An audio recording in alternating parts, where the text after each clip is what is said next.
नमस्कार मित्रों। आशा है आप लोग बहुत अच्छे होंगे। और यूपी में जिस प्रकार से आप देख रहे हैं कि नई भर्तियों का क्रम लगातार जारी है और अभी ही आपको जल्द ही आपको एएसओ का विज्ञापन देखने को मिला है। साथ ही साथ मैं बताना चाहूँगा, आने वाले समय में भी आपको कई नवीन विज्ञापन देखने को मिलने वाले हैं। लेकिन एक विशेष जानकारी की ओर मैं आपका ध्यान ले जाना चाहूँगा कि यूपी में जो भंडारा प्रथा है, इस भंडारा प्रथा को जल्द से जल्द सरकारों को बंद करना होगा। इससे जो यूपी के विद्यार्थी हैं बहुत ही परेशान हैं। और वो भंडारा प्रथा है यूपी में सभी को नौकरी में समान अवसर देने की। देखिए, जितने भी अदर स्टेट हैं उन्होंने यूपी के विद्यार्थियों के लिए नौकरी में अपने यहाँ ग्रुप सी में सभी अफसरों को बंद कर दिया है। वहाँ पर डोमिसाइल की व्यवस्था पूर्व से लागू है। जो वहाँ के रहनिवासी हैं केवल वही ग्रुप सी की नौकरियों को पा सकते हैं।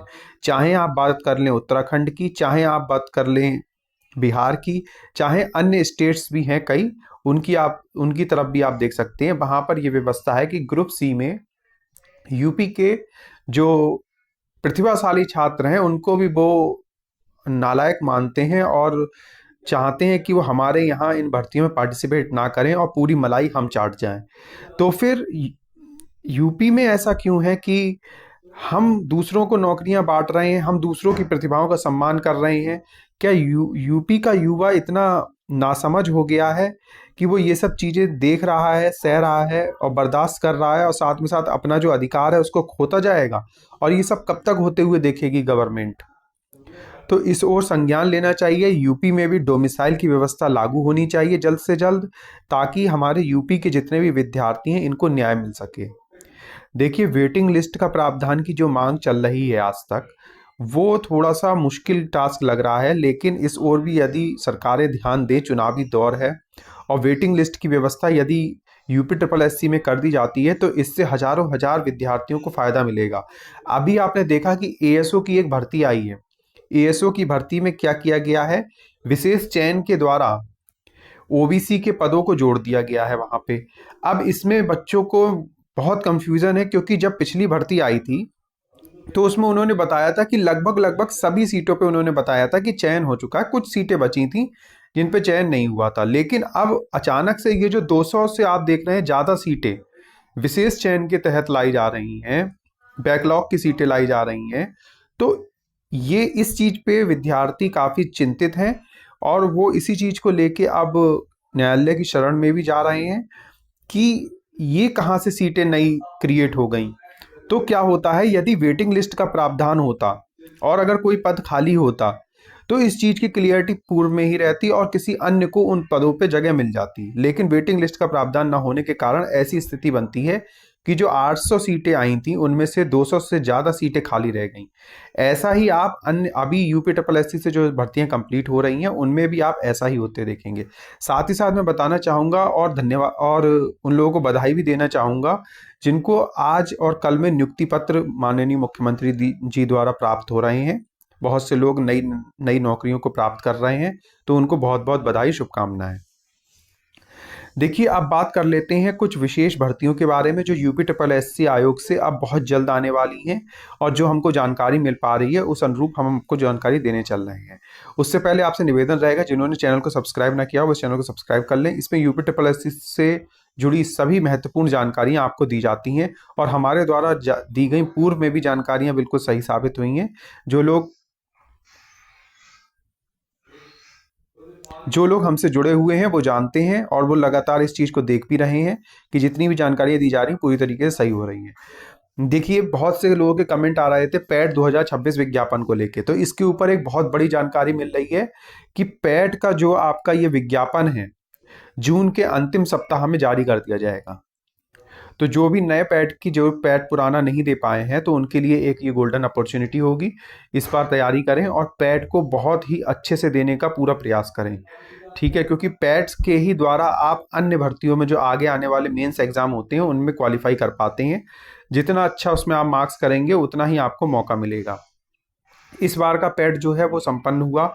इस बार का पैट का पेपर भी आसान था और अगली बार का भी उम्मीद है लगभग लगभग लेवल इक्वल ही रहेगा और बहुत जल्द आपको इसका विज्ञापन देखने को मिल जाएगा और इसको आप भर सकेंगे पैट के फॉर्म को। पिछली बार लगभग 25 लाख के आसपास फॉर्म पड़े थे, इस बार देखना होगा कि इनकी संख्या कितनी होती है। और जो लोग लोअर की भर्ती के लिए और एडीओ की भर्ती के लिए प्रतीक्षारत हैं, मैं उनको बताना चाहता हूं उनका ये जो इंतजार है बहुत जल्द समाप्त होने वाला है।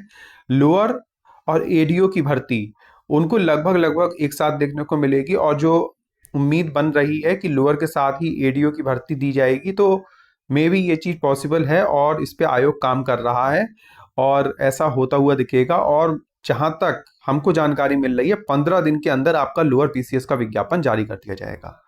यदि एडीओ की भर्ती इसके साथ में आती है तो आपको एक विज्ञापन आने वाला है, आप ये मान के चलें 15 दिन के अंदर, और वो अगर लोअर पीसीएस का होता है तो उसमें आपको एडीओ की भी भर्ती देखने को मिल जाएगी, निश्चित रूप से आप ये मान लीजिए।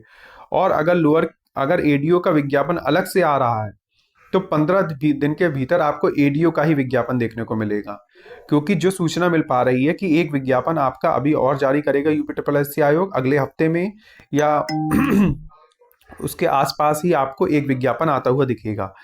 जो लाइब्रेरियन के स्टूडेंट्स हैं, ठीक है, मैं उनको बता दूं आपकी भर्ती पूरी प्रबल संभावनाएं हैं कि बहुत जल्द से जल्द, इसकी कोई संभावित डेट नहीं बता सकते हैं, लेकिन मेरा मानना यह है कि अगले हफ्ते आपको एक नोटिस देखने को मिलना चाहिए और वो लाइब्रेरी का ही नोटिस होना चाहिए। ठीक है, और ये लगभग 300 से 700 के आसपास आपकी ये जो पोस्ट हैं आने जा रही हैं लाइब्रेरी में। BLIS DLIS जिन्होंने किया हुआ है उनके लिए गोल्डन अपॉर्चुनिटी होगी। दोनों ही, जिन्होंने BLIS किया है DLIS किया है, वो दोनों ही पात्र होंगे। यूजीसी अप्रूव्ड होना चाहिए, ठीक है, और पूरी तरीके से मान्य सर्टिफिकेट होना चाहिए। फर्जी प्रमाण पत्रों पे अब कार्रवाई की जाएगी। जो लोग AGTA की भर्ती का इंतजार देख रहे हैं तो उनको भी मैं बता दूं आपका विज्ञापन पूरी तरीके से बन के तैयार है। 2200 प्लस पदों पे ये भर्ती होने जा रही है AGTA की, और बहुत जल्द आपको इसका भी विज्ञापन देखने को मिल जाएगा। ये समझ लीजिए इन सभी भर्तियों की, एडीओ, लोअर, लाइब्रेरी और AGTA, इनकी उल्टी गिनती शुरू हो चुकी है और कोई भी विज्ञापन आपको किसी भी समय देखने को मिल सकता है। पूरी संभावना है कि 15 दिन के अंदर आपको 1 से 2 विज्ञापन देखने को मिल जाएंगे और कोई बड़ी बात नहीं है कि ये चारों ही विज्ञापन आपको देखने को मिल जाए, क्योंकि UP triple S C fire mode में है और बहुत तेजी से काम कर रहा है। जो लोग जूनियर असिस्टेंट की नई भर्ती का इंतजार कर रहे हैं, मैं उन्हें बताना चाहूंगा आपकी इस जूनियर असिस्टेंट की भर्ती में कुछ पदों की संख्या को कम करते हुए यूपी ट्रिपल एस सी आयोग, जो मैंने आपको बताया था 6000 पद, लगभग लगभग 6000 पे तो ये भर्ती आने नहीं जा रही है, लेकिन आप ये मान लीजिए 4500 पदों पर आपको ये भर्ती आने जा रही है। और बहुत जल्द आप ये मान लीजिए जून जुलाई में ही आपको नया जूनियर असिस्टेंट का नोटिफिकेशन देखने को मिल जाएगा, क्योंकि जितनी भी जूनियर असिस्टेंट की पुरानी वैकेंसियां उन पर यूपी ट्रिपल एस सी आयोग बहुत तेजी से काम कर रहा है। और ये जो जूनियर असिस्टेंट की पुरानी भर्ती हैं, स्पेशली 53-70 वाले स्टूडेंट जान लें कि उनकी भर्ती मई तक उनकी भर्ती की जो डीवी यूवी है वो सब फाइनल हो जाएगी और जून में उनको नियुक्ति दिए जाना सुनिश्चित कर चुका है आयोग। जून में हो सकता है कि उन सभी को नियुक्ति पत्र भी वितरित कर दिए जाए। तो जूनियर असिस्टेंट की जो भर्ती है ये मई जून तक सभी निबट जाएंगी। जून, बल्कि आप ये मान लीजिए जून के प्रथम पखवाड़े में ये सभी भर्तियां निबट जाएंगी और तभी इसी के आसपास आपको एक नया नोटिफिकेशन जूनियर असिस्टेंट की नई भर्ती का देखने को मिलेगा, जो कि आप जानते हैं इलेक्शन का दौर है और आयोग पे और सरकार पे बहुत ज़्यादा दबाव है वैकेंसियों को लाने को। और आपने आज से ही टीवी चैनलों पर और अखबारों में देखना शुरू कर लिया होगा कि यूपी में युवा की प्रतिभाओं के लिए बहुत सम्मान है। ऐसी ऐसी हेडिंगें आपको देखने को मिल रही होंगी, सरकारी भर्तियों के अवसरों भरमार है, ऐसी हेडिंगें भी देखने को मिल रही होंगी। तो ये प्रक्रियाएं अब शुरू हो चुकी हैं, ठीक है, अब वाहवाही लूटने की प्रक्रियाएं शुरू हो चुकी हैं। लेकिन एएसओ वाले काफ़ी नाराज हैं, उनके जो पदों के साथ जो घोटालेबाजी और जो गड़बड़ी की गई है उससे सामान्य वर्ग भी काफ़ी परेशान है। साथ ही साथ जो अन्य लोग हैं वो डोमिसाइल को लेके काफ़ी चिंतित हैं। और मैं आपको बता दूं, जो पदों की संख्या कम दी गई है इससे भी सभी वर्गों में नाराजगी है, क्योंकि यूपी ट्रिपल एस सी आयोग जो है एएसओ वालों को मैं बताना चाहूँगा, एएसओ वालों को मैं बताना चाह रहा हूँ कि अब जो आपकी ये जो सीटें आई हैं इन्हें आप फाइनल मान लें। इसमें जो आपको जानकारी दी जा रही थी अब तक कि इसमें पद कुछ और जोड़े जाएंगे, उसकी संभावनाओं पे पूर्ण विराम लगा दीजिए। कोई भी ऐसी मन में संभावनाएं ना रखिए जाकि आपको आगे जाके थोड़ा सा दिक्कत का सामना करना पड़े कि इसमें और पद नहीं जुड़े। इसमें किसी भी प्रकार का अन्य पद नहीं जोड़े जाएंगे और पूरी प्रक्रिया ये है कि एएसओ की एक नई भर्ती अगले साल भी आपको देखने को मिल सकती है, जिसमें आपके ये जो पद आने वाले हैं ये भी जोड़े जाएंगे, प्लस कुछ जो बैकलॉग के पद इस भर्ती से बचेंगे। अब आप समझ जाइए, जो इस भर्ती से बैकलॉग के पद बचेंगे वो भी उसमें ही जोड़े जाएंगे। तो अब ये भर्ती कब पूर्ण होने जा रही है इसकी डेट मैं आपको कल बता दूंगा। एएसओ की भर्ती की परीक्षा की तिथि क्या होगी। अब आप ये कहेंगे कि इसका जो है अभी तो शॉर्ट लिस्टिंग नहीं हुई है, आप तिथि कैसे बता रहे हैं। तो देखिए, शॉर्ट लिस्टिंग कोई डिसाइड नहीं करता है, लेकिन जब नोटिफिकेशन आता है तो कब हमको एग्जाम कराना है इसका, तो जो संभावित तिथि होती है उसकी पहले से ही अब यूपीएससी आयोग तैयारी कर लेता है। और जो संभावित तिथि रहेगी उसके बारे में मैं आपको कल कल एक वीडियो लाऊंगा और उसमें बता दूंगा कि एएसओ और भी जो जानकारी हमको प्राप्त होंगी अन्य भर्तियों के साथ, उसी के साथ मैं आपको एएसओ की भी तिथि बता दूंगा और आप देखेंगे उसी तिथि के आसपास ही आपका एएसओ का एग्जाम हो जाएगा। अब बात कर लेते हैं कि इस एएसओ की भर्ती में कितना कंपटीशन है। देखिए, जहाँ तक बात की जाए इसमें कंपटीशन की, तो आप ये मान के चलें कि एएसओ की भर्ती में इस बार पिछली बार के मुकाबले कंपटीशन अधिक रहेगा और जो नंबर ऑफ फॉर्म्स फिल होंगे वो, जो पिछली बार 12,000 फॉर्म पड़े थे, इस बार फॉर्म की संख्या आप लगभग लगभग 27 से 28,000 तक जाते हुए दिखेंगे। तो जब फॉर्म की संख्या 2 से 3 गुनी हो जाएगी तो फिर आप निश्चित मान के ये चलें कि आपकी ये जो भर्ती है, ठीक है, इसमें कंपटीशन लेवल हाई रहने वाला है। और जो पिछली बार आपने देखा होगा आराम से सिलेक्शन लोगों को लेते हुए, इस बार थोड़ा सा जनरल कैटेगरी वालों को और संघर्ष करना पड़ेगा। अन्य कैटेगरी की इस बार कट ऑफ निश्चित रूप से बहुत कम जाएगी, चाहे वो ओबीसी हो, चाहे एससी हो, चाहे अन्य विद्यार्थी हो, सभी की कट ऑफ कम रहने वाली है। और ये मान लीजिए जो एससी की गर्ल्स हैं और भी लोग हैं वो 10-10, 20-20 नंबरों पर नौकरी को प्राप्त करेंगे इस बार, आप ये चीज होते हुए देखेंगे।